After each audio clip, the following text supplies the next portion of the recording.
Everyone, welcome to my 30 day series.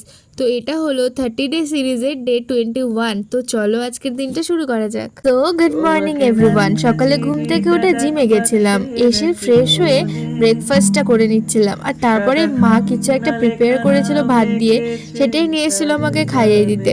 তো সেটা আমাকে খাইয়ে দিচ্ছিল আর আমি 2 চামচ মতন খেলাম। অতটা ভালো লাগছিল না, তাই আর খাইনি। দেন রান্নাঘরে এসে দেখি আমার আর ভাইয়ের জন্য এখানে চিকেন রান্না হচ্ছে আর পাশে মা বাবার জন্য মাছ। তো যাই হোক, তারপরে আমি এখানে তেল আর পেঁয়াজ নিয়ে বসে পড়েছি মাথায় দেবো বলে। আর এসব টাক পড়ে যাচ্ছে ঠাক পড়ে যাচ্ছে বলা যাবে না, কারণ এসব বলে আমাকে সবাই সামনাসামনি বিভৎস ট্রোল করে। তো যাই হোক, তারপরে স্নান করে ফ্রেশ হয়ে এসে চিকেন আর ভাত লাঞ্চ করে নিলাম অ্যান্ড দেন একটু রেস্ট নিচ্ছিলাম। তারপরেই রেডি হয়ে গেছিলাম, কারণ একটু বেরোবো। আর আমি বেরোবো, বৃষ্টি হবে না তাকে কখনো হতে পারে, বাট আমি তো তাও বেরিয়ে পড়েছি ছাতা মাথায় নিয়ে। আর একটা গিফট নিয়েছি। এখন তো তোমরা ভাবছো এই যে গিফটটা আবার কার জন্য নিচ্ছি এরকম বৃষ্টি মাথায় করে। এই যে গিফটটা এনার জন্যই নিয়ে আসা হয়েছে। তো আমি আর অর্ণা গেছিলাম একটা ক্যাফেতে সেদিন, একটা ক্যাফের ব্লগ করতে। তো সেটি ইউটিউব চ্যানেলে অলরেডি আপলোডেড আছে, লিঙ্ক চাইলে আমি দিয়ে দেবো। আর এখানে গেমসও খেলা যাচ্ছিলো, তো খাওয়া দাওয়ার মাঝখানে আমরা গেমসও খেলে নিচ্ছিলাম। তো আমি ভীষণই বোকা, অর্ণা আমাকে অনেকবার সুযোগ করে দেওয়ার সত্ত্বেও আমি জিততে পারিনি।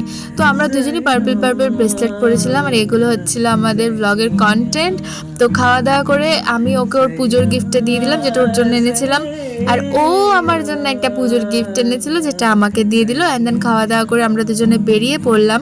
আর সত্যি কথা বলতে ক্যাফেটার অ্যাম্বিয়েন্সটা খুব ভালো লেগেছে আমার। ফুল ব্লগটা চাইলে তোমরা চেক আউট করতেই পারো। তারপর এখানে এই মোগলাইগুলো রেডি হচ্ছিল, এগুলো আমি বাড়ির জন্য পার্সেল নিয়ে নিলাম। আমার গিফট আর পার্সেল নিয়ে অর্ণাকে টাটা বাই বাই করে দিলাম। আর এখানে আমরা ভিডিও করছিলাম, বাট ও ভাবছিল হয়তো ছবি তুলবো। তো যাই হোক, এসব মজা করে ও বাড়ি চলে গেল, আমিও বাড়ি চলে এলাম। আর বাড়িতে এসে দেখলাম যে ভাই এসছে, মানে বড় মাসি আর ভাই দুজনেই একসাথে এসছে।